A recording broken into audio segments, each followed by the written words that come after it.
आपसे कोई सवाल पूछता है आपके काम से रिलेटेड या उस काम से रिलेटेड आपको कोई इंफॉर्मेशन, हाँ, जब हमारी कोई लीड हमसे कुछ इंफॉर्मेशन जानना चाहती है उसे हम बोलते हैं ऑब्जेक्शन, या उनके एक्सक्यूजेस नहीं होते, एक्सक्यूजेस इज समथिंग डिफरेंट।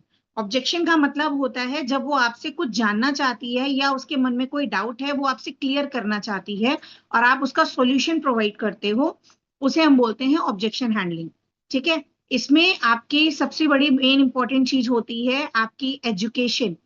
आपको अपने प्लेटफॉर्म के बारे में पूरी इंफॉर्मेशन होनी चाहिए, सबसे पहली चीज ये, क्योंकि जब वो सबसे पहले आपसे कुछ पूछेगा ना तो वो आपके प्लेटफॉर्म का नाम ही पूछेगा, राइट।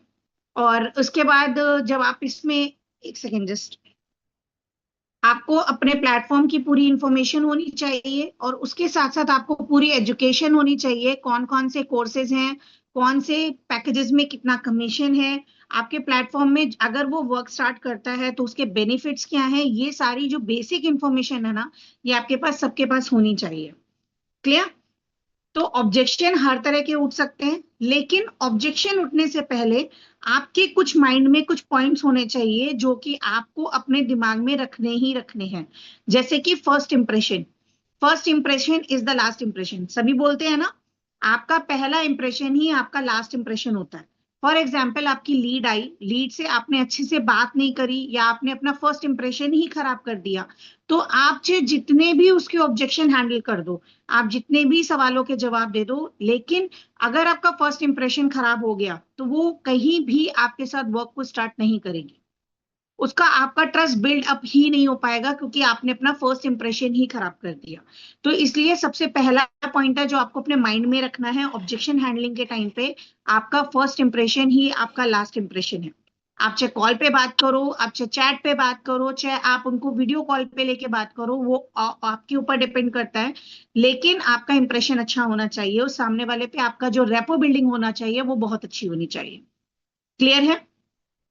फर्स्ट पॉइंट क्लियर है सबको?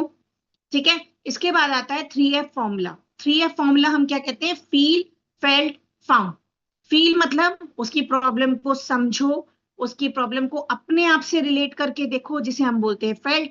एंड उसके बाद आता है आपका सॉल्यूशन, उस प्रॉब्लम को अपनी प्रॉब्लम से रिलेट करके उसको सॉल्यूशन प्रोवाइड करो, जिसे हम कहते हैं फील, फेल्ट, फाउंड। ये 3F फॉर्मूला होता है, feel, felt, found.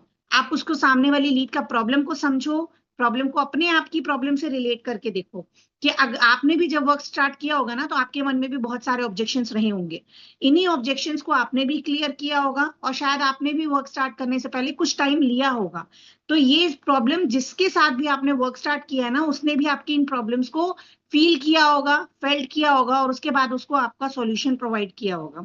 Same way में आपको भी अपनी लीड के साथ ऐसे ही करना है। क्लियर? 3F फॉर्मूला क्लियर है? क्लियर है तो साथ में सी लिखते जाइए ताकि मैं नेक्स्ट स्टेप में आगे आगे बढ़ती जाऊंगी। ठीक है। Third point, pitch short and simple. Short and simple क्या मतलब है कि हमें कॉल पिच को 30 मिनट्स 40 मिनट्स तक नहीं लेके जाना है।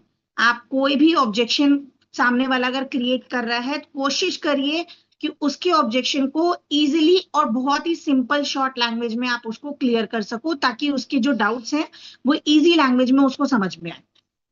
फोर्थ इज कम्युनिकेशन गैप नहीं होना चाहिए। अगर आपकी लीड आपसे हिंदी में बात कर रही है और आप यहाँ पे इंग्लिश में बोले चले जा रहे हो, बोले चले जा रहे हो, कोई फायदा नहीं है। सो कम्युनिकेशन गैप नहीं होना चाहिए at the time of objection handling. आप दोनों की जो कम्युनिकेशन बैकग्राउंड है वो सेम होना चाहिए।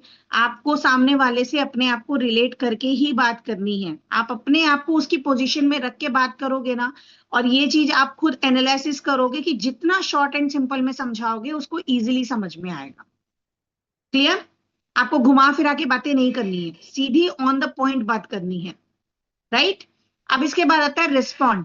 अब रिस्पॉन्ड क्या होता है? जैसे मानिए आपकी लीड कई बार ना आपके ऑब्जेक्शन ऐसे क्रिएट करती है, जैसे कि आप समझा रहे हो स्कैम नहीं है, लेकिन वो जिद पे पड़ी है कि स्कैम होता है, फ्रॉड होता है, आप लोग पागल बनाते हो। तो ऐसे में क्या होता है, आप लोग में से कई लोग ऐसे हैं जो इरिटेट हो जाते हैं, करना है करो, नहीं करना रखो फोन। होता है ना? कितने लोगों ने किया ऐसा? कितने लोगों ने किया है ये? होता है, मैक्सिमम लोगों के हेड नॉक हो रहे हैं कि होता है।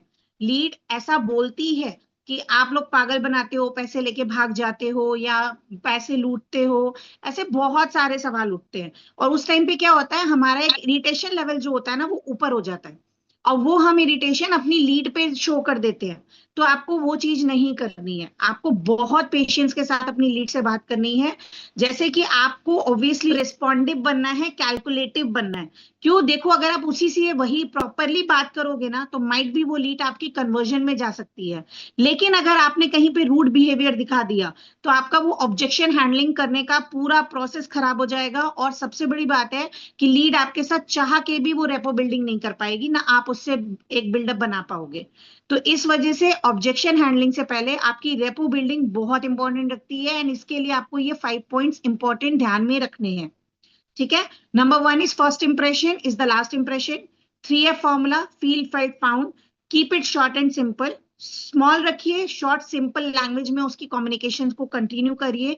नेवर हर्ट एनीवन सेंटिमेंट्स, किसी की सेंटिमेंट्स को आपको, पहले मैं जो बता रही हूँ सोनम, पहले मैं उसके बारे में डिस्कस करूंगी, फिर मैं ऑब्जेक्शन हैंडलिंग के बारे में आगे क्या आपका जो ऑब्जेक्शन है मुझे याद है, मैं उसके बारे में भी बात करूंगी अभी। नेवर हर्ट एनीवन सेंटिमेंट्स, किसी के भी सेंटिमेंट्स को हर्ट नहीं करना है। नेवर बी रूड, आपको किसी के साथ भी बदतमीजी से बात नहीं करनी है, आपको प्रॉपरली रिस्पॉन्डिव और कैलकुलेटिव वे में बात करनी है। क्लियर। अब इसके बाद आता है सबसे पहला ऑब्जेक्शन, आपका प्लेटफॉर्म क्या है, आप कौन से प्लेटफॉर्म से बात कर रहे हो, आपका प्लेटफॉर्म का बैकग्राउंड क्या है, या फिर अपने प्लेटफॉर्म के बारे में बताइए। तो इसके लिए आपको पता होना चाहिए कि आपके प्लेटफॉर्म का नाम स्किल्स आती है। ये एक एडटेक प्लेटफॉर्म है जहां पे आपको डिजिटल स्किल्स सिखाई जाती हैं, एंड इन डिजिटल स्किल्स को आप 2 वे मोनेटाइज कर सकते हो। 2 way monetize means first is freelancing, second is affiliate marketing. Freelancing में आप डिजिटल स्किल्स सीख करके इन्हीं डिजिटल स्किल्स के थ्रू अपनी खुद की एक बिजनेस स्टार्टअप कर सकते हो, फ्रीलांसिंग कर सकते हो, जॉब कर सकते हो। राइट। इसके लिए बहुत सारे सोशल साइट्स में हमारी वेबसाइट्स अवेलेबल हैं जहां पे आप अपने फ्रीलांसिंग कोर्स को आगे कंटिन्यू कर सकते हो।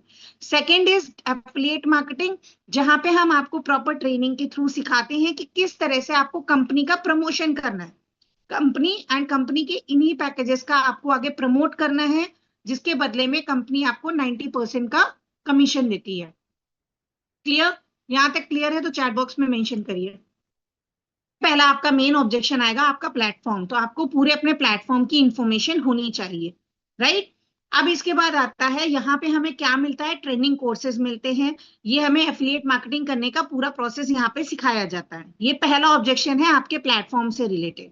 फिर कमीशन, कोर्सेज, इन सारे चीजों को फिंगर टिप्स में लर्न कर लो। कौन सा कोर्स है, किस कोर्स के अंदर कौन सी स्किल सिखाई जाती है, किस स्किल को सीख करके आप वीकली बेसिस पे कितना अर्न कर सकते हो एज अ फ्रीलांसर, कितना कमीशन मिलता है आपको कंपनी की तरफ से, ये सारी चीजें आपको क्लियर होनी चाहिए। ठीक है। अब इसके बाद आपका सबसे पहला जो मेन टॉपिक आता है वो आता है सोच के बताऊंगा। बहुत सारे लोग होते हैं ना, सबसे मेन पहला ऑब्जेक्शन आता है जब आप पूरा काम समझा देते हो उसके बाद वो कहते हैं अच्छा मैं सोच के बताऊंगा। तो ऐसे में आप लोग कैसे डील करते हो, कोई चैट बॉक्स में बताएगा मुझे। सोच के बताऊंगा, अगर लीड आपको ये बोलती है कि मैं सोच के बताऊंगा तो आप क्या रिएक्शन में एक ऑब्जेक्शन रखो कि क्या सोचोगे आप, पहले आप ये बताओ आप ऐसा क्या सोचोगे जिससे कि आपका डिसीजन चेंज होगा, या आप ऐसा क्या करने वाले हो जिससे कि आपकी लाइफ में, आप उनसे सवाल करो क्या आपकी लाइफ में ऐसी और कोई अपॉर्चुनिटी है जिसमें आपको ये बेनिफिट्स मिल रहे हैं, वर्क फ्रॉम होम है, आप घर से बैठे काम कर सकते हो, टाइम फ्लेक्सिबिलिटी है। तो सोचना, आपको सोचना क्या है, मतलब कुछ ऐसे पॉइंट्स आप बताओ। अगर आप एक बिजनेस शुरू करते हो तो आपको ऐसे कौन से बेनिफिट्स चाहिए जो आप एक बिजनेस स्टार्टअप करने के लिए चाहते हो, घर बैठे काम करने के लिए। तो सामने वाला अपना रिस्पॉन्ड देता है, रिस्पॉन्ड देता है मतलब वो अपने बेनिफिट्स बताता है कि उसको क्या चाहिए एक प्लेटफॉर्म से। इन्वेस्टमेंट की बात तो बाद में आती है, राइट। तो हम लोग क्या करते हैं, जब वो बोलते हैं सोच के बताऊंगा, तो वो क्या करते हैं, आप लोग क्या करते हो उसमें कहते हो ठीक है आप सोच लो, टाइम ले लो, फिर आप मुझसे फिर से कॉल पे कनेक्ट कर लेना।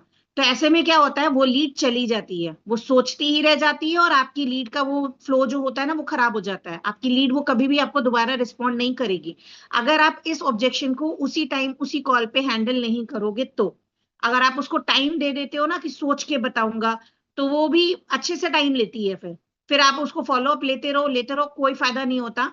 लेकिन आपको वहां पे सोचने के लिए उनका ऑब्जेक्शन वहीं पे हैंडल करना है कि आप ऐसा क्या सोचोगे, ऐसी कौन सी अपॉर्चुनिटी है आपके पास अभी ऐसी कि आप नेक्स्ट 1 मंथ में 10,000 से 20,000 कमा सकते हो।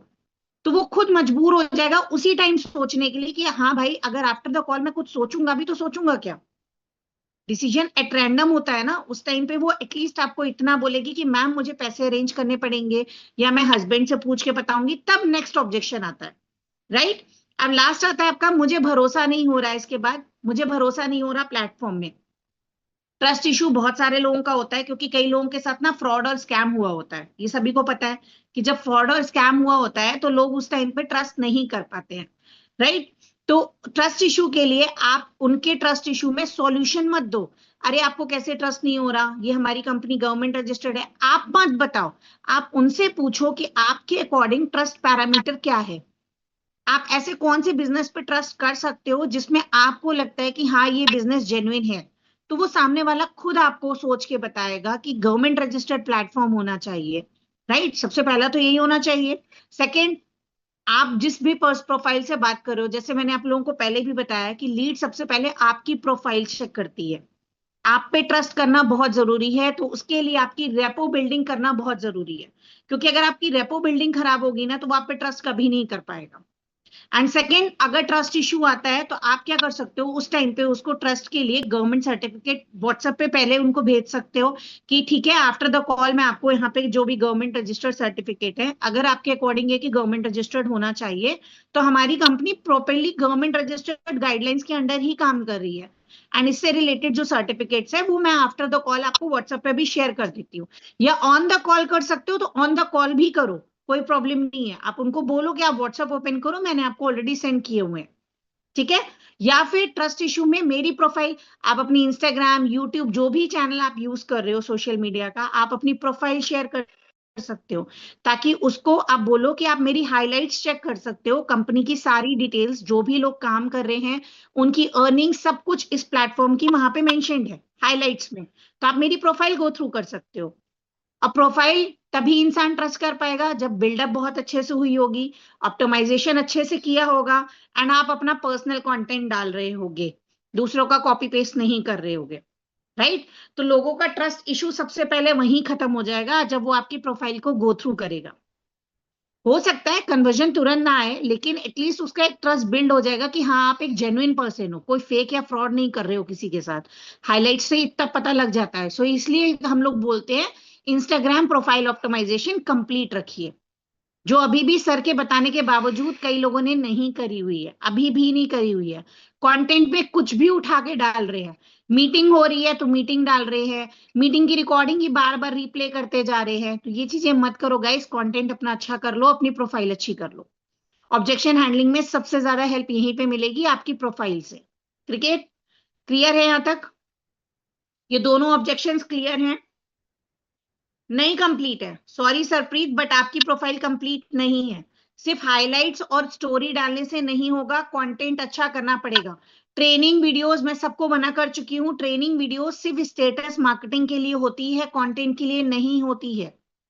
कंटेंट में आप लोगों को ट्रेनिंग वीडियोस नहीं डालनी है, अपना कंटेंट बनाओ, अपने कंटेंट डालो। ये दोनों पॉइंट्स क्लियर हैं, सोच के बताऊंगा, एंड मुझे ट्रस्ट नहीं हो रहा। क्लियर। द थर्ड इज पैसे नहीं है, आता है ना मैम मेरे पास पैसे नहीं है, तब आप उनसे एक सवाल पूछ सकते हो, पैसे नहीं है इसीलिए तो कमाने हैं, आप मेरे पास क्यों आए हो, आप मेरे पास वर्क फ्रॉम होम के लिए आए हो, पैसे कमाने के लिए ही तो आए हो। अगर पैसे होते तो आप मेरे पास काम के लिए थोड़ी ना आते, या आप इंस्टाग्राम में या सोशल मीडिया में काम थोड़ी ना ढूंढ रहे होते। पैसे नहीं है तभी तो कमाने हैं। और दूसरा, अब इसमें क्या ऑप्शन आता है आपके पास कि मैम पैसे नहीं है मैं अभी नहीं कर सकता, राइट। तो आप उनसे सिंपल सा उसी ऑब्जेक्शन में एक सवाल पूछ सकते हो, आज पैसे नहीं है, हो सकता है 2 महीने पहले आपके पास ऐसी कोई अपॉर्चुनिटी आई होगी, या आपने कोई और वर्क फ्रॉम होम के लिए सर्चिंग की होगी, लेकिन वहां पे भी इन्वेस्टमेंट की वजह से आपने काम शुरू नहीं किया होगा, राइट। तो आज पैसे नहीं है, 2 महीने पहले पैसे नहीं थे, अगर आप आज एक्शन नहीं लोगे, आज डिसीजन नहीं लोगे, आज आप कोई भी अपने लिए एक लाइफ में चेंज नहीं लाओगे या स्टेप नहीं लोगे, तो आगे आने वाले 6 महीने बाद भी अगर आपके पास सेम अपॉर्चुनिटी आएगी ना, तब भी आप यही कहोगे मेरे पास पैसे नहीं है। राइट? पैसे नहीं है का सबसे मेन बेसिक प्रॉब्लम है कि हम पैसे क्यों, अगर हमारे पास नहीं है तो हम अरेंज कर सकते हैं ना, ऐसा थोड़ी ना कि हम अरेंज नहीं कर सकते भाई। फॉर एग्जाम्पल आपके घर में, आप ये एग्जाम्पल्स बोल सकते हो कि अगर आपके घर में कोई अचानक एट रैंडम कोई बर्थडे पार्टी आ जाती है किसी रिलेटिव के यहाँ, आपके हस्बैंड नहीं है वहां पे एट रैंडम प्राइट में, तो क्या आप उस बर्थडे पार्टी में नहीं जाओगे? आप क्या बोलोगे उनको फोन कॉल करके कि नहीं मैं नहीं आ सकती क्योंकि मेरे हस्बैंड नहीं है? तो वो तो समझ में आ रहा है। अब हस्बैंड नहीं है, क्यों? हस्बैंड पैसे नहीं, मतलब हस्बैंड नहीं है तो क्या आप अरेंज नहीं कर सकते पैसे? गाइस एक सेकेंड होल्ड, जिससे आप मुझसे स्मार्टफोन से बात कर रहे हो, फॉर एग्जाम्पल अगर कल ये फोन किसी भी वजह से डैमेज हो जाता है, फोन पानी में गिर जाता है, कुछ भी हो जाता है, तो क्या आप पैसे अरेंज नहीं करोगे इस फोन को सही कराने के लिए? करोगे ना, क्योंकि आपको पता है कि इस फोन के बिना आपका दिन भर का काम नहीं चल सकता, आप बात नहीं कर सकते, आप अपना सोशल मीडिया ऑप्टिमाइज मतलब वर्क ऑन नहीं कर सकते। और आज के टाइम पे ऐसा कोई भी नहीं है जो स्मार्टफोन ना यूज करता हो या फिर सोशल मीडिया ना यूज करता हो, बिना उसके उसका पूरा दिन कंप्लीट ही नहीं होता। राइट? तो इंपॉर्टेंट कॉल्स के लिए तो आप अपना फोन ठीक कराओगे ना, तब पैसे अरेंज करोगे कि नहीं करोगे? तो ये सोचो, वही पैसे अगर आप यहाँ पे एक बार अरेंज करके इन्वेस्ट करते हो तो आप यहाँ पे लाइफ टाइम अर्निंग कर सकते हो, लाइफ टाइम लर्निंग के साथ साथ अर्निंग कर सकते हो। तो हर महीने आपको कमाने का मौका मिल रहा है, तो one time investment is not a bad idea, right? तो पैसे नहीं है ये एक्सक्यूज नहीं है, मेन प्रॉब्लम है आपका माइंडसेट। अगर आपकी प्रायोरिटी है कि मुझे काम करना है, मुझे ग्रोथ चाहिए है, मुझे ग्रो करना है, तो आप उसके लिए अरेंज कर सकते हो, राइट? अब जैसे मैंने बर्थडे पार्टी का एग्जांपल दिया, तब आप उनको बोल सकते हो हस्बैंड नहीं है तो क्या आप जाओगे नहीं? जाओगे ना। और जहां बर्थडे पार्टी में जाओगे तो क्या जिसकी भी बर्थडे पार्टी में जा रहे हो उसके लिए गिफ्ट के लिए पैसे अरेंज नहीं करोगे? करोगे ना, ऑब्वियस सी बात है। एंड आज के टाइम पे कोई भी 500,000 रुपीज से नीचे कोई भी गिफ्ट ऑन नहीं करता, नहीं करता ना।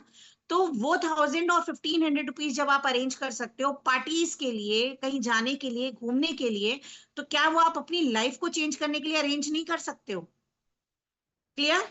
ये दोनों एग्जाम्पल समझ में आए? आप फोन का एग्जाम्पल दे सकते हो, आप बर्थडे पार्टीज या मैरिजेस का एग्जाम्पल दे सकते हो, और उनको ये चीज क्लियर कर सकते हो माइंडसेट में कि पैसे नहीं है तो इसका प्रॉब्लम ये नहीं है कि आपके पास पैसे नहीं है, प्रॉब्लम इज आपका माइंडसेट नहीं है।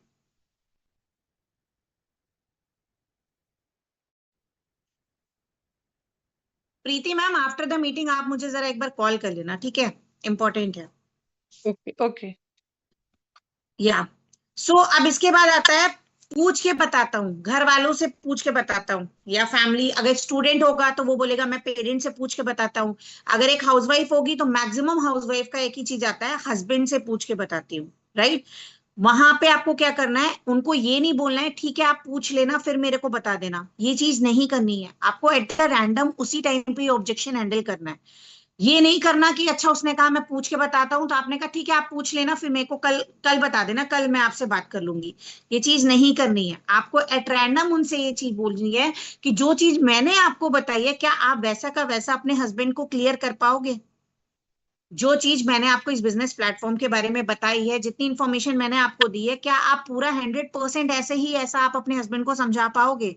पॉसिबल नहीं है गाइज। 80% में 90 मान के चलो 50% वर्क जो होगा वो आधा बता पाएंगे, आधा नहीं बता पाएंगे। सो आपको उनको कहना है कि ठीक है मैं आपको एक वेबिनार वीडियो भेज रही हूँ, इस वीडियो को आप भी देखो और आप अपने हस्बैंड को भी दिखा सकते हो। ठीक है, ये मेरे साथ हुआ है अभी लास्ट 2 डेज बैक, मैं प्रॉब्लम बताती हूँ। मेरी 3 हाउसवाइफ के प्रॉपर हस्बैंड से वीडियो कॉल पे बात हुई है, सिर्फ इस वजह से क्योंकि उन्होंने वेबिनार वीडियो देखा, उनके कुछ डाउट्स थे, तो वो वीडियो उनकी वाइफ ने उनके हस्बैंड को दिखाया। उन्होंने खुद काम नहीं बताया बल्कि पूरा वीडियो उनको बिठा करके दिखाया कि ये एक प्लेटफॉर्म है और इस तरह से यहाँ पे लोग कमा रहे हैं। तो वो हस्बैंड्स के जो डाउट थे ना वो उन्होंने मुझसे प्रॉपर कॉल पे डिस्कस किए। तो सेम वे में आप अपने उन हाउसवाइफ्स को बोल सकते हो कि ठीक है आप अपने हस्बैंड से डिस्कस करो, बट ये तो बताओ कि आपका माइंडसेट क्या है, आप काम करना चाहते हो या नहीं करना चाहते हो? क्योंकि बहुत सारी हाउसवाइफ का रीजन ये होता है कि मुझे फाइनेंशियली ग्रो करना है या फिर हस्बैंड को सपोर्ट करना है। ठीक है, तो वहां पे एक ऑब्जेक्शन क्रिएट कर दो। फॉर एग्जाम्पल अगर आपके हस्बैंड ने मना कर दिया तो, एक एग्जाम्पल रख दिया ना हमने, एक ऑब्जेक्शन क्रिएट कर दिया उसके ऊपर, उसने बोला हस्बैंड से पूछ के बताऊंगी, मैंने उनके ऊपर एक एग्जाम्पल रख दिया कि अगर आपके हस्बैंड ने मना कर दिया फॉर एग्जाम्पल, तो क्या आप काम नहीं करोगे? यहाँ पे हमारे साथ एक मीटिंग में न्यू मेंबर है नीलम सबनानी। इनका भी यही सेम प्रॉब्लम था, हस्बैंड ने मना किया, बट आज इन्होंने एक्शन लेके खुद काम शुरू किया एंड नाउ शी इज वर्दिंग कि मैं इनकम करूंगी तो मैं सबसे पहले अपने हस्बैंड को तभी बताऊंगी जब मैं इनकम करूंगी। रीजन क्या है? रीजन यही है कि अगर हस्बैंड मना कर देगा तो क्या आप काम नहीं करोगे? आपका मेन मोटिव क्या है? हस्बैंड को सपोर्ट करना है ना। तो हस्बैंड को सपोर्ट क्या आप अपनी मेहनत से नहीं कर सकते हो? कर सकते हो, क्यों नहीं कर सकते हो? तो ये ऑब्जेक्शन आपको उसी time on the call, on the spot deal करनी है। ये नहीं आपने उसको छोड़ दिया और अब सोच रहे हो कि 2 दिन बाद वो लीड मुझे वापस से कॉल करेगी। क्यों? क्योंकि हस्बैंड ने अगर मना कर दिया तो वो आपका नंबर ब्लॉक करके चली जाएगी। वो वेट थोड़ी ना करेगी आपका, वो ब्लॉक कर देगी। एंड मैक्सिमम हाउसवाइफ यही करती हैं। हस्बैंड मना कर देते हैं, फिर एक एग्जांपल एक्सक्यूज आता है, मैम हस्बैंड से लड़ाई थोड़ी ना कर लेंगे, इसके लिए काम भी करना है, सपोर्ट भी करना है, लेकिन अपने लिए डिसीजन नहीं लेना है, वो भी हस्बैंड से पूछ के लेंगे। राइट? तो ये ऑब्जेक्शन आपको उसी time on the call he discuss करना है कि अगर आपका हस्बैंड मना कर देता है तो क्या आप वर्क नहीं करोगे? क्या तब आप नहीं चाहोगे कि आप अपने हस्बैंड को सपोर्ट कर सको? एंड आज के टाइम पे ऐसी कोई हाउसवाइफ नहीं है जो शायद सेविंग नहीं करती होगी। कोविड के बाद से आई डोंट थिंक कि कोई भी हाउसवाइफ या कोई भी लड़की या कोई भी औरत ऐसी होगी जो अपने लिए या अपनी फैमिली के लिए बहुत सेविंग नहीं करती होगी। हर फैमिली में होता है, हर लोग करते हैं, क्योंकि हम फ्यूचर को सोच के चलते हैं। कभी कोई इमरजेंसी आ गई तो क्या आप इन्वेस्ट नहीं करोगे? करोगे ना। हस्बैंड, मैं ये नहीं कहती कि देखो हम उनको कोई गलत मोटिव से बोलें कि हस्बैंड को कुछ हो जाता है तो क्या हम उनका ट्रीटमेंट नहीं कराएंगे, लेकिन अगर फॉर इमरजेंसी आपकी फैमिली में कोई इमरजेंसी आ जाएगी तो क्या आप अपनी सेविंग को यूज नहीं करोगे? करोगे ना, क्योंकि वहां आपको पता है कि वहां पे एक इमरजेंसी है, आपको जरूरत है। तब भी आप ये सोच के बताओगे कि अच्छा मेरे हस्बैंड आ जाए, शाम को हम पूछेंगे तब हम पैसे देंगे ट्रीटमेंट के लिए। Is that possible? नहीं है ना। आप डिसीजन खुद लोगे उस टाइम पे। क्यों? आपकी प्रायोरिटी है वो चीज। आपको मालूम है कि उससे किसी की जान बच रही है तो मैं इन्वेस्ट कर सकती हूँ। और यहाँ पे क्या है, आपकी इन्वेस्टमेंट से आपकी लाइफ सुधर रही है, उससे हमें फर्क नहीं पड़ रहा। लेकिन अगर आप इन डिसीजन लोगे तो उससे आपकी लाइफ, आप अच्छे से ग्रो कर पाओगे और आप अपने हस्बैंड को सपोर्ट भी कर पाओगे। क्लियर? अब बहुत सारे स्टूडेंट्स हैं जो ये बोलते हैं पेरेंट्स से पूछ के बताएंगे। बहुत सिंपल तरीका है, पेरेंट्स से पूछने के लिए अगर वो बोलते हैं तो आप उनको डेफिनेटली बोलो कि हाँ आप अपने पेरेंट्स को पूछो, लेकिन वर्क फ्रॉम होम के लिए नहीं। आप उनको ये बोलो कि मुझे यहाँ पे डिजिटल स्किल कोर्सेज सीखने हैं जिससे कि मैं अपने करियर में ग्रोथ ले सकता हूँ, जिससे मुझे जॉब इजीली मिल सकती है, मुझे स्ट्रगल नहीं करना पड़ेगा जॉब के लिए, आगे जाकर के मुझे फील्ड स्ट्रगल नहीं करना पड़ेगा। ये स्किल से मैं घर बैठे कमा भी सकता हूँ और साथ में घर बैठे जॉब के लिए अप्लाई भी कर सकता हूँ। तो ये अगर माइंडसेट से अगर आप अपने पेरेंट्स से डिस्कस करोगे ना तो आई डोंट थिंक कोई भी पेरेंट एजुकेशन के लिए मना करेगा। आप पार्टीज में जाते हो, फ्रेंड्स के साथ जाते हो, घूमने जाते हो, क्या पेरेंट्स को बता के जाते हो? कॉलेज बंक करते हो तब पेरेंट्स को कॉल करके परमिशन लेते हो कि मैं क्लासेस बंक कर रहा हूँ, 2 घंटे मूवी देखने जा रहा हूँ? नहीं होता ना। तो रीजन यही है कि आप जब सही जगह पे इन्वेस्ट करना होता है तब आप एक एक्सक्यूज देते हो कि मैं पेरेंट्स से पूछ के बताऊंगा। एंड पेरेंट्स कभी भी एजुकेशन के लिए मना नहीं करते, अगर आपका बताने का तरीका सही है कि हाँ मुझे कुछ सीखना है, तो दे नेवर डिनाई फॉर। हाँ, कुछ एज के कम बच्चे होते हैं जो ये बोलते हैं कि मुझे वर्क फ्रॉम होम करना है, तो पेरेंट्स कहते हैं पहले आप पढ़ाई कर लो फिर इन सब कामों में पढ़ना। राइट? वो होता है। लेकिन वहां पे आप अपने एक एग्जाम्पल दे सकते हो कि आप अपने पेरेंट्स की बात मुझसे करवा सकते हो अगर उनके मन में कोई भी डाउट होता है रिगार्डिंग टू द वर्क। आप मेरी उनसे कॉन्फ्रेंस कॉल करा सकते हो या आप मेरी उनसे वीडियो कॉल जूम मीटिंग में लाके बात करा सकते हो। आप उनको ये ऑप्शन दो और उसके बाद देखो कि कितने लोग अपने पेरेंट्स से बात करते हैं। राइट? जब वो क्या एक एक्सक्यूज दे देते हैं ना, पेरेंट्स मना कर रहे हैं, तो आप उनको बोलो कि मेरी आप अपने पेरेंट्स से बात कराओ, might I can help you. आप करना चाहते हो अगर तो मैं आपकी मदद कर सकती हूँ, आप अपने पेरेंट्स से मेरी बात कराओ। तो वहीं पर पता चल जाता है कि पर्सन एक्सक्यूज बना रहा है या फिर आपके सामने वो सच में एक जेन्युइन रीजन दे रहा है कि हाँ पेरेंट्स मना कर रहे हैं। क्लियर है? यहां तक क्लियर है तो चैट बॉक्स में सी लिखिए।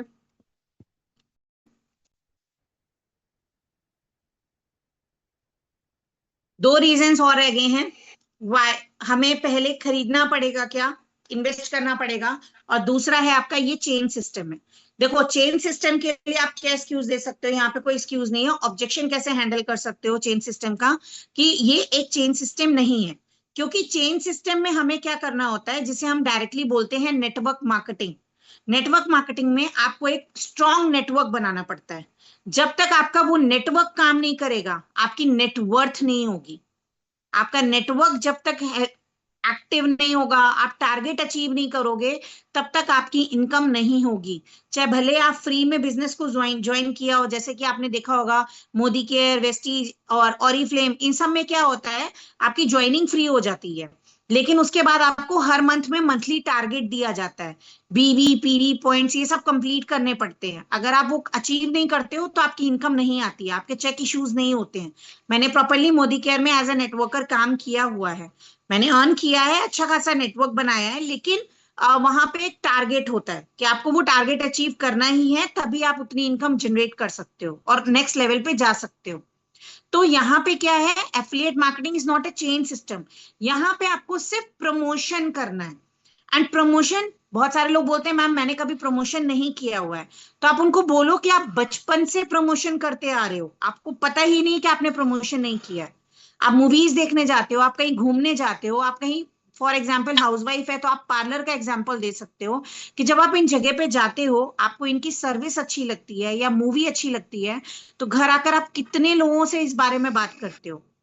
बहुत सारे लोगों को हम रिकमेंड करते हैं ना कि हम मूवी देखने गए थे, ये मूवी बहुत अच्छी है, आप भी जाकर के थिएटर में देखना। आपने क्या किया, इनडायरेक्ट प्रमोशन किया, लेकिन वहां पे आपकी इनकम नहीं हुई। और यहाँ पे जब आप प्रमोशन कर रहे हो कंपनी का, कंपनी के ब्रांड नेम का, इन्हीं डिजिटल कोर्सेज का, तो कंपनी आपको 90% पे कर रही है और डायरेक्ट इनकम पे कर रही है। It's not a passive, direct 90% income. और नेटवर्क मार्केटिंग में क्या होता है, नेटवर्क मार्केटिंग में आपको 20 से 30% का कमीशन मिलता है, एंड वो भी तब मिलता है जब आपकी टीम एक्टिव होती है और आप अपने टारगेट को अचीव करते हो। तो यहाँ पे कोई टारगेट नहीं है, यहाँ पे कोई आपकी टीम वर्क करे या ना करे, आपको एक्टिव इनकम मिलता ही मिलता है। तो this is the basic difference between the chain system and the affiliate marketing. Clear, clear है सबको? चेन सिस्टम, नेटवर्क मार्केटिंग और एफिलिएट मार्केटिंग में सबसे बड़ा डिफरेंस यही है, टारगेट नहीं है और नेटवर्क के बेस पे हमारा काम नहीं चलता। अगर हमारी टीम में कितने लोग हैं जिन्होंने वर्क ज्वाइन किया लेकिन आज भी काम नहीं कर रहे हैं, तो क्या उनकी वजह से हमारी ग्रोथ रुक गई है क्या? ऐसा नहीं है, लेकिन नेटवर्क मार्केटिंग में ये फर्क पड़ता है। ठीक है, ओके। द लास्ट इज, हमें इन्वेस्ट पैसे लगाने पड़ेंगे क्या? राइट अब ये रीजन आता क्यों है पैसे, क्योंकि उनको या तो कोर्सेज का पार्ट नहीं समझ में आता कि हमें खरीदना क्यों है कोर्सेज को, या फिर उनके मन में एक डर होता है कि कहीं हम पैसा लगाएंगे तो ये ना हो कि मेरा पैसा डूब जाए। ये दो रीजन होते हैं जब वो ये सवाल पूछते हैं कि मुझे पैसा लगाना पड़ेगा क्या। राइट तो इसमें आप क्या कर सकते हो, उनके इस डर को फील कर सकते हो। आप उनको ये बोलो कि यहाँ जो आप पे कर रहे हो वो आप कोर्सेज के लिए पे कर रहे हो, अर्निंग के लिए पे कर रहे हो और लर्निंग के लिए पे कर रहे हो। आपको ये नहीं है कि आप यहाँ पैसा लगाओगे तो हम कोई क्विक रिच स्कीम बना करके आपको 2 दिन में कह देंगे हम डबल करके दे रहे हैं। नहीं, हम बल्कि आपको यहाँ पे प्रॉपर एक ट्रेनिंग सिस्टम देंगे, आपको चीजें सिखाएंगे, स्किल सिखाएंगे, जिन स्किल्स के बेसिस पे आप आगे जाकर के अर्निंग करना सीखोगे। और इसीलिए हम यहाँ पे लर्निंग के पैसे लेते हैं, आपको अर्निंग के पैसे नहीं ले रहे हम आपसे कि हम आपका पैसा लगवा रहे हैं, इन्वेस्ट कर रहे हैं डबल करके या हम आपको दे रहे हैं, ऐसा नहीं है। आपके जो इन्वेस्टमेंट आप करोगे उससे कंपनी आपको प्रॉपर एक लाइसेंस आईडी देती है, जिससे आप इन कोर्सेज को सोशल मीडिया में प्रमोट करने के लिए एलिजिबल हो जाते हो। राइट आप किसी भी कंपनी जॉब में काम करने जाते हो तो पहले वो कुछ ट्रेनिंग टाइम देती है ना, इंटर्नशिप कराती है, 15 दिन 20 दिन की इंटर्नशिप कराती है, काम सिखाती है, तभी तो आप जाकर के अगले महीने से फिक्स पोजीशन में काम करते हो। अगर आपका काम अच्छा नहीं लगेगा कंपनी का तो वो क्या करती है, निकाल के बाहर कर देती है कि आप मेरे एक्सपेक्टेशन के लेवल के नहीं हो। राइट होता है ना, जॉब में यही होता है ना, 15 से 20 दिन का पहले की इंटर्नशिप लिया जाता है आपसे और उसका वो पे भी नहीं करते हैं, उस टाइम पे वो सिर्फ आपको ट्रेनिंग एक्सपीरियंस दे रहे होते हैं, काम सिखाते हैं। यहाँ पे क्या है, हम काम सिखाने के साथ साथ आपको एक अपॉर्चुनिटी दे रहे हैं कि आप सीखते सीखते भी लर्न करके अर्न कर सकते हो। और यहाँ पे आपको हम प्रॉपर ट्रेनिंग सिस्टम के थ्रू सिखाते हैं, इसके लिए आपको पे करना होता है, यहाँ पे उन कोर्सेज के लिए पे करना होता है, जिन कोर्सेज की आपको प्रॉपर लाइसेंस मिलता है कि आप इनको सोशल मीडिया में प्रमोट कर सकते हो। ये पैसे कोई हम अपने पास तो रख नहीं रहे हैं, पैसे कंपनी में जा रहे हैं, उसके बदले में कंपनी आपको क्या दे रही है? लाइसेंस दे रही है, सर्टिफिकेट दे रही है, कोर्सेज दे रही है, जिनको आप सीख करके मोनेटाइज करके इनकम कर सकते हो। क्लियर? अब यहाँ पे आता है पैसे नहीं है, इसका एक और रीजन भी है, लाइक हमें खरीदना पड़ेगा, पैसे लगाने पड़ेंगे क्या? तो आप बोल सकते हो स्कूल गए, फीस पे करी, तभी तो एडमिशन मिला था, स्कूल वालों ने तभी तो आपको पढ़ाया था, ऐसा तो नहीं बिना एडमिशन के पढ़ा दिया था। सेकंड, आप कॉलेज में डिग्री लेने के लिए गए कि आप आगे जाकर के जॉब करोगे, तो उस डिग्री के लिए भी तो आपने पहले एडमिशन लिया था, कॉलेज में पे किया था, तभी तो आपने अर्न करना, वहां पे डिग्री मिली आपको। एग्जाम से पहले आप एग्जामिनेशन के फॉर्म फिलअप करते हो, तो फॉर्म खरीदते हो कि नहीं खरीदते हो? या वो भी आप बोलते हो एग्जामिनेशन वालों को कि नहीं हम एग्जाम दे दें फिर फॉर्म के पैसे दे देंगे, ऐसा कुछ होता है? पहले हर जगह हम पे करते हैं ना, और हम मॉर्निंग से लेकर इवनिंग तक जो भी चीजें यूज करते हैं वो सब कुछ पे ऑफ करके ही करते हैं। आप कोई भी प्रोडक्ट ले लो, हर एक प्रोडक्ट में हम कहीं ना कहीं इन्वेस्ट करते हैं, तभी हम उसको यूटिलाइज कर पाते हैं। चाहे वो आप मॉर्निंग में टूथब्रश से लेकर के टूथपेस्ट, या फिर रात में सोने के टाइम पे आप एक बार फिर से टूथपेस्ट करके सोते हो, या फिर रात में आप कोई भी डिनर चीज आप जो भी कंज्यूम कर रहे हो, फूड हो, वाटर हो, कुछ भी हो, आप सब चीज में तो पे कर रहे हो, तभी तो आप उसको यूज कर पा रहे हो। तो वही सेम चीज है, जब आप यहाँ इन्वेस्ट करोगे, पे करोगे, तो आपको कोर्सेज यूज करने के लिए दिए जाएंगे, इन्हीं कोर्सेज को सीख करके आप मोनेटाइज करोगे। क्लियर? यहां तक जो बताया सब क्लियर है गाइस? अगर कोई डाउट है तो बता सकते हैं। तो वो ज्यादा इरिटेट हो गया है, इसलिए वो आपके नंबर को ब्लॉक कर रहा है। तो गाइस ध्यान रखो, स्टेटस मार्केटिंग अच्छी रखो। पर्सनल ब्रॉडकास्टिंग आपको हफ्ते में सिर्फ 2 बार करनी है, आप एक 2 दिन डिसाइड कर लो हफ्ते के, जब आपको पर्सनल ब्रॉडकास्टिंग करनी है। अदरवाइज आपको सारा फॉलोअप जो भी है वो आपको स्टेटस मार्केटिंग के थ्रू ही करना है। फॉलोअप आपको ब्रॉडकास्ट में पिच आउट नहीं करना उनको, ठीक है? ज्यादा पिच आउट करोगे ना तो लीड अगर बहुत कन्विंस भी होगी ना और बहुत इरिटेट हो जाएगी, तो वो आपका नंबर ब्लॉक कर देगी, नंबर सेव करने के बाद भी ब्लॉक कर देगी वो। तो ये चीज मत करना। क्लियर? एक ऑब्जेक्शन है कि कोर्स नहीं चाहिए, प्रोडक्ट बता दो, फैमिली को दिखाने के लिए। देखो, it's not a product based company.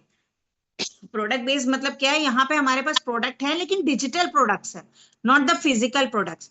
Physical product में कमीशन कम मिलता है, जैसे मैंने वहीं की वहीं अटकी रह जाऊंगी नेटवर्क मार्केटिंग में। क्यों? क्योंकि मेरी टीम काम नहीं कर रही है, और यहाँ पे मुझे टीम के भरोसे नहीं बैठना है। आप देख सकते हो सभी जितने भी लीडर्स यहाँ पे क्वालिफाई कर रहे हैं या बढ़ रहे हैं आगे, तो वो अपनी एक्टिव इनकम पे बेस पे बढ़ रहे हैं, पैसिव इनकम के बेस पे मिलता है। हम लोग खुश होते हैं जब पैसिव इनकम आती है, लेकिन हम उसके बेस पे